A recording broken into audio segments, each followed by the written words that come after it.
heading down the road this morning. Talk about that a little bit here in a bit. The Chippewa Hills is not very far from me, and that's where I'm driving through right now. The entrance on it is coming up right here. If you've never been out this direction, west of Ottawa, that's Chippewa Hills Camp right in there. This weekend they're doing a Bethlehem reenactment there, so if you get a chance, I'd recommend it. It is good. Anyways, heading down the road, I got some auction items. Let's see, when was the auction? Just this week here. Wednesday. Everything came due Monday, I believe it was. Anyways, I won a few different things. Crazy D on YouTube, he promoted this. Otherwise I wouldn't have known about it. He promoted it on his YouTube channel, and I looked it up, and the items they were selling, it was an online only auction, was items that belonged to a guy that was mechanic, a case mechanic, more specifically, at a case dealership years ago. Mr. Dossett I think is his name. I'll get that clarified, but anyways, I'm headed to his place. I got a few items that I was able to buy. There were some things I was really wanting that I ended up letting go. They brought more money than what I felt like I was wanted to pay for things. That was fun. Over a hill in a car right in the middle of the road. Anyway, survived that one.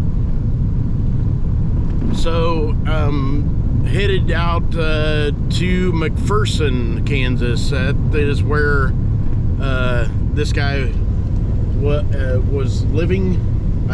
If my understanding is right, I think he was actually in Oklahoma when he worked at a case dealership as a mechanic there. But anyways, hope to be able to interview him and maybe get some interesting stories, information. I don't know.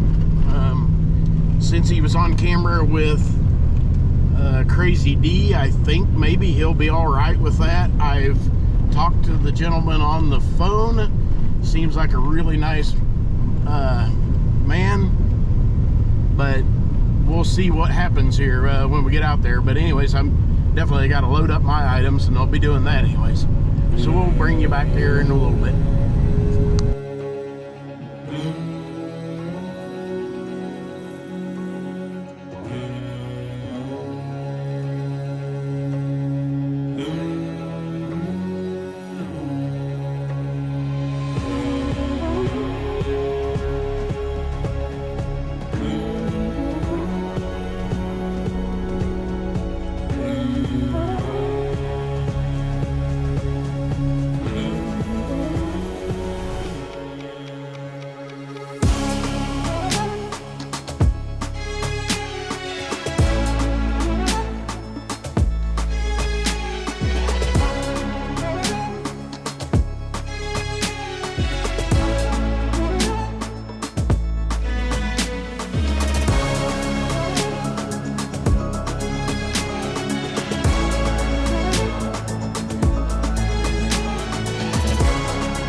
Coming up here on the edge of McPherson, so we're getting close to where I'm going to be. We're gonna be just a few minutes late here, looks like, but anyways, I got out here. It's 9:55. But I was gonna meet this guy at 10 o'clock. I've never drove through all of McPherson here, so I don't know how long this is gonna take. Usually I just am on the east edge of town.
I got things loaded up. Thought maybe I'd kind of interview him on camera, but I think communication, maybe he was a little hard of hearing, and I asked him if he minded being on camera, and he didn't want to answer exactly at that point. And anyways, I didn't want to push the issue. He's a nice guy. He actually worked for a dealership right here in McPherson. I was thinking it was that he actually worked down in Oklahoma, but I was corrected on that talking to him.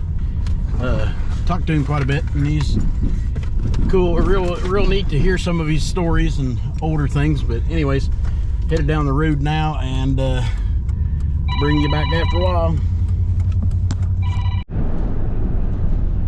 Alright, well, I ran to Hutchinson. That was only 30 minutes away from where I was. Saw my daughter, and of course, most importantly, the grandkids. But anyways, we're on the road again, heading back towards home. Got everything there in the back of the truck pretty much. It's kind of full, but go over everything I got when we get back to the shop. Alright, took a little different route home. Don't usually go this way, but we're just off of Highway 50 in Newton, Kansas.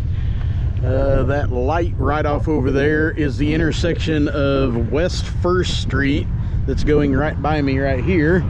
I'm just west of West 1st Street and Meriden Road, and this is what I was saying, Crazy D, his lot, and he picks up stuff and sells things.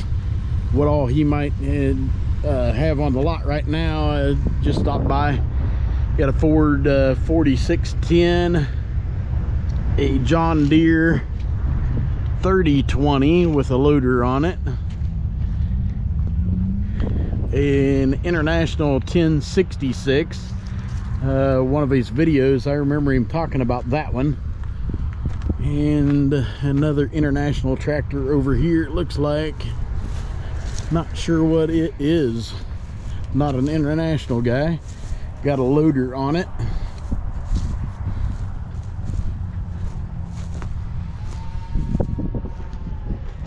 Don't see a number on it, so I don't know. International guys will have to tell me that one, I guess, if they know. And I don't know. I've not been around an International enough. I don't even know where the ID plate is on it. Anyways, I don't know if that'd be like a 986 or something, or not sure what it is. Anyways, looks like he's got an auger there, Hutchinson auger, and then he's got other miscellaneous out here on his lot. Little dozer with a bucket on it.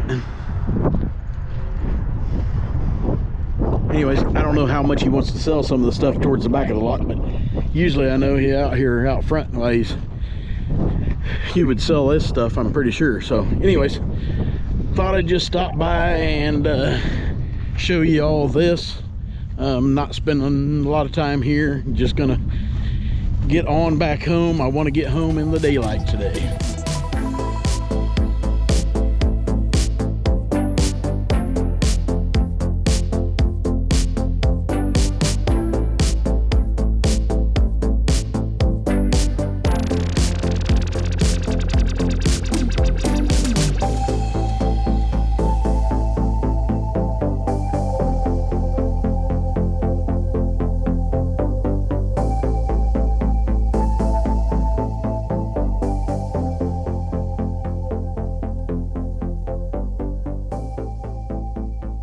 All right, got a little sidetracked yesterday evening. Had several things going on when I got back to the house, but did get things unloaded, but I didn't get it recorded then. So anyways, it is the next day, Sunday now. I'm at the shop. Thought I'd walk over what I brought home a little bit with you. So the first thing over here, this is a valve face grinding machine. Don't know if I'm going to say it right, but it's made by Souk, I believe is the way you would say that. Anyways, that would be to resurface your seats on valves in engines. I don't know much about them, but I hope to learn, and if we need to use it, I've got it. Another thing is another buy I got was a sandblasting unit. It came with the canister to be able to do that outside. The hood to protect your eyes and so forth, as you were saying, if you're sandblasting something large. But the main reason I bought that lot was for this sandblasting cabinet here in the shop. Don't know a whole lot about one of these. I haven't used one, and so far I ain't been around anybody that has used one, so it might be a learning curve, but I wanted that. Wanting to do some restorations on some farm toys someday, and that will be part of that, along with maybe we can use it on some parts to clean up and before we paint. Down below that old Co-op lubricants can, 5-gallon can, was made into a smelter. That's the blue there is some billows to be able to blow air into it. There's place for a fire down in the bottom of it, and he had that fixed up for melting aluminum, and made a few different things with that, the way I understood it. Didn't pay much at all for that. It was just kind of a last minute thing, and well, if I got it real cheap, well, fine. Then another item, this is a transmission floor jack to help get transmissions in and out of vehicles. Wasn't very long ago we worked on my white truck and had to borrow one from someone, so glad to add that to the shop here. Then these sockets were sold individually. They are this one's a 2 9/16 I believe, and that one's a 3 7/8. They're for wheel bearing nuts, and these manuals was sold as one lot. I really wanted to get a hold of them. He was a case mechanic, as I mentioned before, and these are actual training books, and there's some information in these 3 big ones there that I've thumbed through it a little bit. Looks pretty interesting. Those 2 there are what kind of time, what job ought to take you as a mechanic. So that's the way they would have charged back in the if you would have took something to the dealership. They charge by the hour based on the book. And one of the last items, and kind of in a way one of my favorites, this old case rain jacket. He told me that he bought it in the 80s when he went to school at Racine, Wisconsin. He bought it at the Racine plant, and he couldn't tell me for sure when, but he said sometime in the 80s he thinks. So that raincoat's pretty old. It'll be not left here in the shop, but I'll keep it in my collection stuff in the house. But anyhow, that's kind of what I ended up with, and I thought I'd run over a little bit of it with you, and probably some of the stuff I hope one of these days I'll be using it here in the shop. So anyways, with that, we'll sign off on this one, and we'll see you in the next one.